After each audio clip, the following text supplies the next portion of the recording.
Voltamos a estar consigo para mais um episódio da Escola Bíblica. Voltamos porque queremos continuar a estudar consigo aquilo que está escrito na Epístola aos Romanos.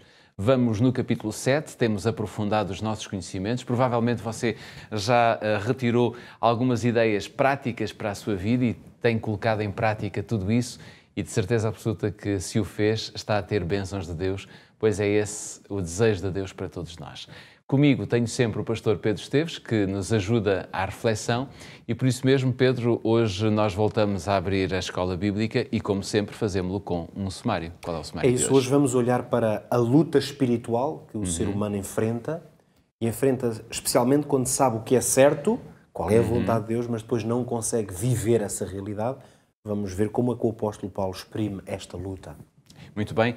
Antes, porém, eu desafio a si e a todos aqueles que nos veem a abrirmos a nossa Bíblia no capítulo 7 de Romanos. Vamos voltar ao capítulo 7 para lermos os versículos 16 a 18. E diz o seguinte: "E se faço o que não quero, consinto com a lei, que é boa, de maneira que agora já não sou eu que faço isto, mas o pecado que habita em mim. Porque eu sei que em mim, isto é, na minha carne, não habita bem algum. E com efeito, o querer está em mim, mas não consigo realizar o bem." Eu diria que alguns autores, a propósito desta passagem, deste texto, falam do homem de Romanos capítulo 7, digamos assim. Ou no capítulo 7 há um homem que é o homem de Romanos. Como é este homem? Podemos há um homem descobrir. Que é apresentado. É verdade que Paulo vai colocar-se a si mesmo como se fosse esse homem, não é? Mas este homem de Romanos 7 é muito mais do que a pessoa de Paulo. Vamos ver esse retrato? É um retrato, precisamente, que nós podemos analisar. E talvez a frase principal que nos ajuda a definir quem é o homem de Romanos 7, quem é este Paulo, que podemos ser todos nós, é a ideia que é um homem em luta. Muito bem. Este é o conceito-chave. É um homem em luta. Essa luta, Paulo descreve de uma maneira intensa. Que nos ajuda a perceber como isto é real, e muitos de nós olhamos para estas palavras e dizemos: uau, parece que está a descrever a minha própria vida e as minhas lutas e a minha experiência com Deus, com a carne, com o Espírito. E nós aqui selecionamos 3 versículos, mas a descrição ela é muito mais vasta. Nós, por uma questão até de tempo, naturalmente, e de organização aqui do nosso programa, não podemos ler tudo. Por isso, aliás, relembro hoje, já há muito tempo que não o dizemos, o ideal é que nós, ao trazermos aqui estas reflexões e na Escola Bíblica, aqueles que nos acompanham possam ler de forma global os capítulos que vamos aqui falando, porque isso, é claro, ajuda a cimentar estas ideias. Mas este homem, então, de Romanos 7, é um homem em luta. E esta luta, ou se quisermos dizer, é um homem em conflito. E isto pode ser enquadrado, aliás, num contexto um pouco mais abrangente. Eu gostaria de hoje tomar aqui 1 minuto ou 2 para relembrar, se calhar para a maioria de nós é relembrar este contexto. Porque a Bíblia apresenta um enquadramento, se quisermos, uma cosmovisão mesmo, ou seja, a maneira como nós olhamos para o mundo e a realidade, visível e invisível, deve ser feita a partir de uma determinada visão. É como se a Bíblia nos apresentasse um par de óculos e quando nós colocamos esses óculos dizemos: oh, ok, é isto. Estou agora a entender melhor o que se passa à minha volta. E essa visão do mundo muitas vezes é designada por grande conflito. É um termo que é comumente usado no mundo cristão. O que é esse grande conflito? A razão pela qual vamos aqui tecer alguns comentários sobre o que é o grande conflito é porque vamos perceber que o homem de Romanos 7, este homem em luta, é, na realidade, um homem que incorpora ou encarna este grande conflito na sua existência. O que é que a Bíblia nos diz?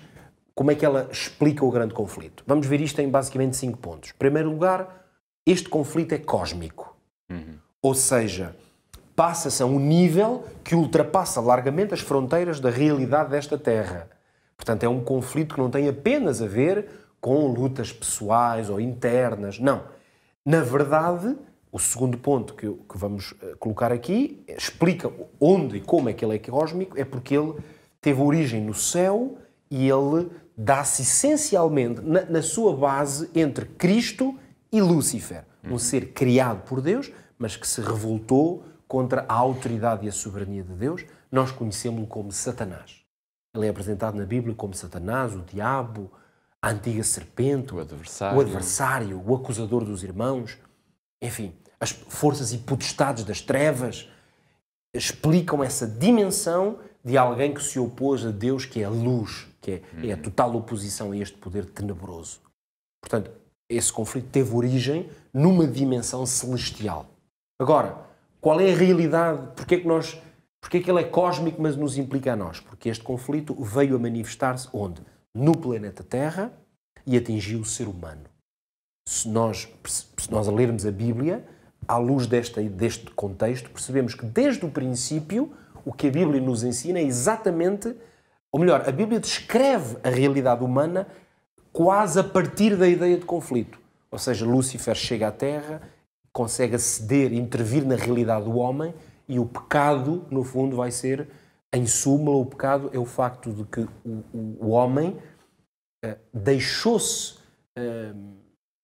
apanhar por este vírus de rebeldia contra Deus.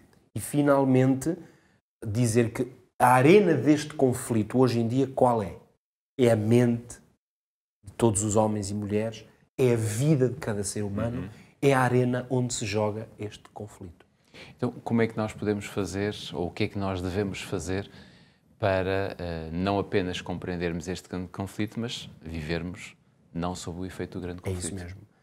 Nós precisamos de aprender o que fazer e há algumas coisas que temos que saber, temos que compreender e reconhecer em nós para que nos possamos afastar deste conflito. Porque o homem de Romanos, chamemos-lhe assim, é o homem que vive este conflito de uma maneira concreta na sua vida. Agora, o que é que precisamos de fazer? Primeiro, reconhecer que esta é uma batalha que ninguém pode vencer sozinho. E é neste contexto que nós conseguimos entender muitas das afirmações do apóstolo Paulo nas Escrituras. Ou seja, esta é uma batalha que nos ultrapassa, quer queiramos, quer não. A batalha ultrapassa-nos. Por isso é que é importante este enquadramento. Quando nós temos a consciência de que a origem, a natureza deste conflito é cósmica, isso já nos diz, não é uma coisa que um ser humano carnal, físico como é, tão limitado, possa contender, vencer as várias dimensões a que este conflito se joga. Ou até mesmo sair dela, não é? Ou mesmo sair dela. Por isso é que a tentativa de vencer este conflito por seus próprios esforços está condenada ao fracasso. Portanto, o que é que nós, no fundo, o que é que declinamos daqui? Que nós, como seres humanos, quando compreendemos esta luta, a realidade da nossa derrota, no fundo, nós temos que ser humildes. Precisamos de ser humildes. Precisamos, por isso, de arrancar do nosso coração toda a presunção.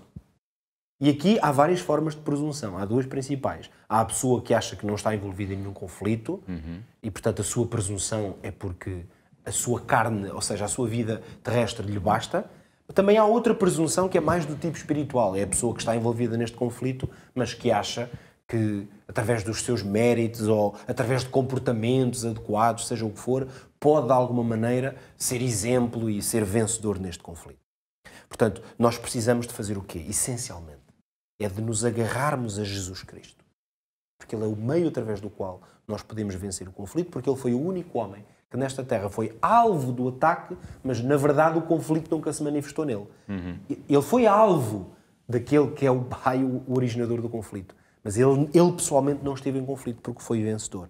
Como é que nós podemos receber esse poder agarrando-nos a Jesus Cristo através de um companheirismo diário? Tem que ser o relacionamento com Cristo. É a única forma. Esse relacionamento implica a oração, o estudo da Bíblia, a meditação na sua palavra, o companheirismo cristão, o testemunho das vitórias que estamos a ter com Cristo. Esses são os meios através do qual nós ganhamos um convívio com Cristo e começamos a conseguir vencer como Ele venceu. Qual é o desafio lá para casa?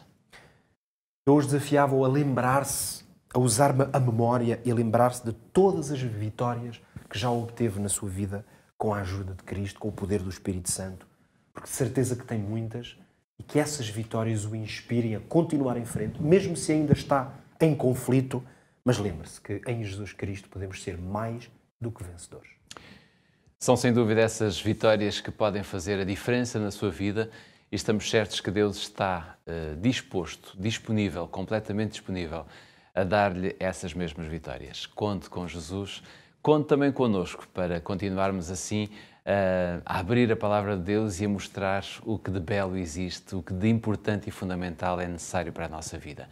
Por isso mesmo, fica encontro marcado já no nosso próximo episódio para continuarmos a estudar o capítulo 7 do livro de Romanos. Até lá.